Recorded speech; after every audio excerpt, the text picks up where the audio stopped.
बिस्मिल्लाहिर्रहमानिर्रहीम। अस्सलामुअलैकुम। आज हम आपको शोहर की 12 ख़तरनाक गलतियों के बारे में बताएंगे।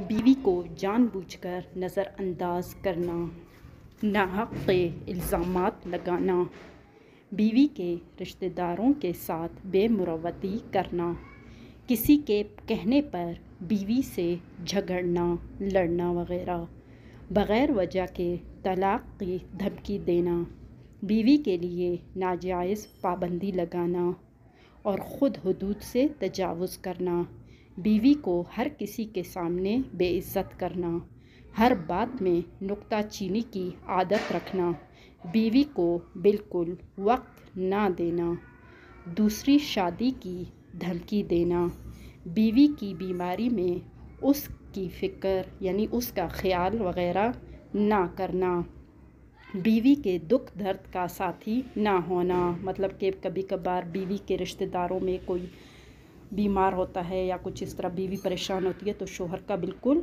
खुश रहना, ये भी एक ख़तरनाक गलती है।